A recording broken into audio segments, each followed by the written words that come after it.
Tonight on America's Hope, Kathie Lee Gifford joins us to talk about her latest book, Tyrant and Mary. And she has a lot more to discuss about her faith. America's Hope starts now.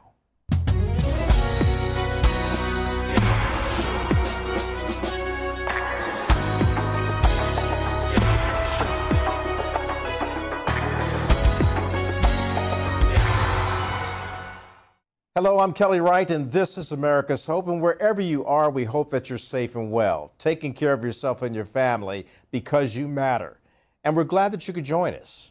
And when I say that you matter not only to your family and your friends, but we'll see in our next guest and through the eyes of her new book, Tyrant and Mary, and through her life, just how much she believes that all people matter, most notably and most importantly to God. Kathie Lee Gifford joins us tonight as she shares her story about her latest book, Tyrant and Mary. We're going to get right into it. America's Hope starts now. Welcome to America's Hope. I'm joined now by a guest that I truly love and admire. She has been doing so many great things in the field of television. I'll just go ahead and let you know who she is. She doesn't need an introduction, but I will. Kathie Lee Gifford. She's my guest for tonight. She's a playwright, producer, singer, songwriter, and actress who has starred in numerous television programs and movies. Kathie Lee is a four-time Emmy Award-winning former co-host of The Fourth Hour of Today. Look at her, she's wrapping it up. Alongside Hoda Kotb, her good friend. Move it along, baby. Which was hailed as appointment television by Entertainment Weekly. And she, of course, went to Oral Roberts University, as did I. Many years before she became... You graduated, though. I didn't graduate. But I graduated many years later because, like you, I departed and pursued my career, went to the Army, went to television. But this isn't about me. It's about you. I'm waiting. Talk to me about your new book. I can see that neither of us have changed. We haven't changed a bit. So this conversation is going to be really entertaining and inspiring. People are going to get ignited and excited about all that you're doing. Tyrant and Mary. Come on. Right. This is a great book that you have written. Oh, honey, thank you. I had help. We'll talk about that as we go along. But it's very, very different from anything I've ever done before. I've literally, Kelly, lost track of how many books I've written. Somebody told me the other day it was 31. This is my 31st. And I go, that's not possible. But I used to commute from Greenwich all those years. And I'd write hand with my Bic pen and my legal pad. Some of those commutes got long, and you know, it would keep me from road rage many times that I was just busy writing. I always had a deadline I had to reach, and when I got home, I wanted to be home. You know, I think that of all the things I've learned through so many years in this business, and it's 60 already years that I've been in this business. What I've learned is that you always have a place to go home to filled with people that matter so much more to you than what you do for a living. Yeah. You know, the people that are the most miserable that I've ever encountered are the ones that just don't want to stop working because to go home it would be unbearable, lonely and depressed, and loneliness is a killer.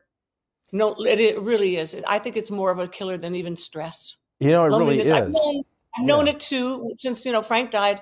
The other day was 9 years. And, and I started to get lonely 10 years before he died because he was already dying of the CTE and everything. So there's loneliness is profound. And we should never say, oh, you'll get over it. Say, I'll pray for you that God will bring people into your life who fill you up, who bless you. And you won't miss this person so badly, so profoundly that it's visceral, And God was so good to me. I had my children, thank God. Now I have 3 beautiful grandsons. But, what I'm here to talk to you about today is whatever book this is, it's God knows. And some of you probably have all of them. And some of you probably didn't even know I've written a book, which is fine with me. Anyway, this is it. It's called Tyrant and Mary. And it was actually my son's idea because I went to my first rabbinical trip to Israel was in 2012. And when I say that, I meant you go not to take pictures on the Mount of Olives with a camel. You go to do a deep, deep dive in the actual scriptures, the Hebrew and the Greek. That's it. Not the King James Version, nothing in that, just the Hebrew and the Greek, the way it was written all those times ago. And you stay there for 10 days. I'll never forget the first day we were with our teacher, Ray Vanderlaan, and he said to our group, on the top of the Valley of Elah, which is where David fought Goliath, and it was just, and it hasn't changed in 3,000 years. And we're there, and he goes, how many of you in this group, probably 25 of us or so, I don't remember. He said, know what Jesus and Jesus's father, his earthly father, Joseph, did for a living before Jesus became a rabbi at the age of 30. And we all look around like, of course, he was a carpenter. To which Ray says, actually, no, he wasn't a carpenter. And I remember thinking, I'm going to be stuck in Israel for 10 days with somebody that doesn't even know the Bible. Turns out the word for what they did, it was tekton in the New Testament, and it means in the literal Greek, the architect / builder. And the English guys who did the translation said, oh, he was a carpenter just like us. They'd never been to Israel. They didn't realize that there was no buildable wood in Israel in 1st century AD. If you go to Israel now, you'll see all kinds of trees everywhere. She says, what's Kathie Lee talking about? Those have all been planted since Israel became a nation in 1948. That's true. But in the 1st century AD, there were nothing but rocks, because Israel is and was a desert. Yeah. And I said to him, Ray, if we're wrong about something as simple to get right as this, what else are we wrong about? And he goes, everything.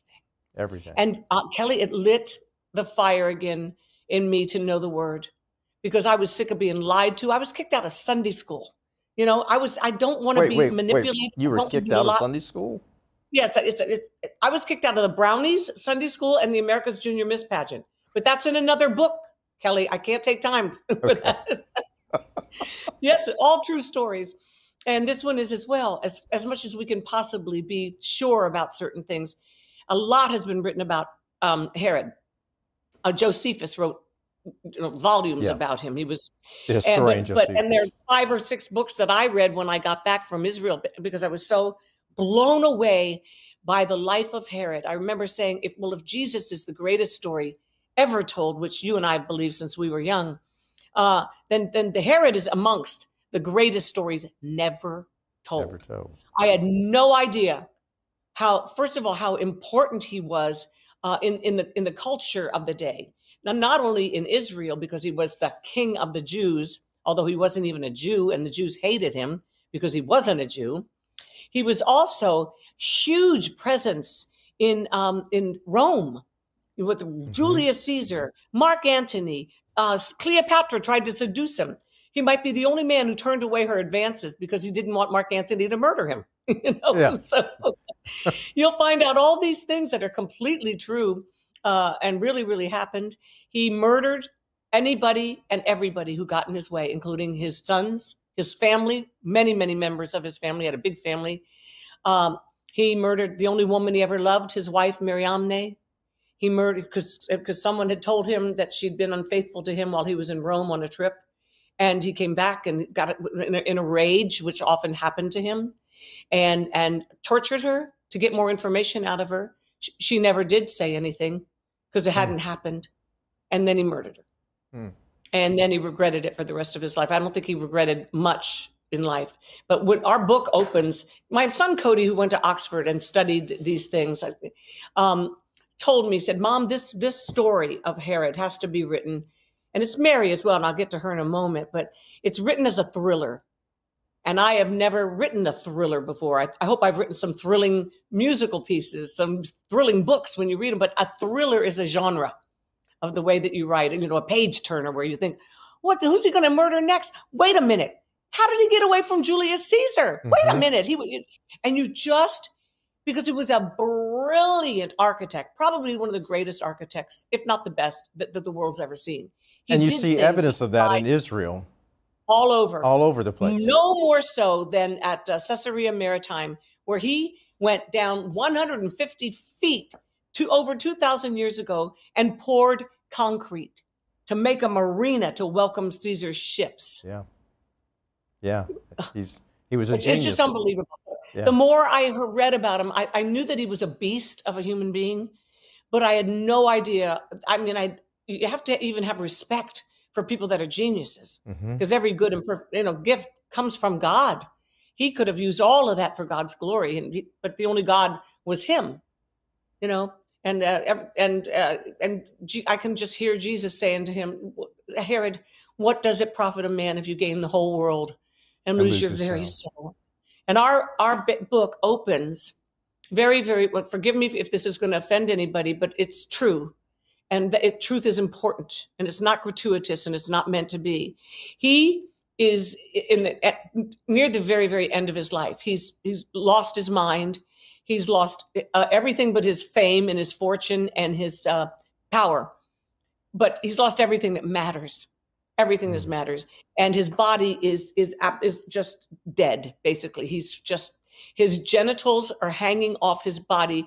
They look like just charcoal with maggots and larvae and flies. And he smells so badly that even the slaves who could be killed for not doing their job, couldn't barely come near him to tend to him. And he's Miriam, the only woman he ever loved. Wow. And he is the picture of everything wrong with the choices we make. Everything wrong. When we put ourselves on the throne and don't even acknowledge that there is one who deserves to be on the throne, the one who deserves to be worshipped, and he didn't.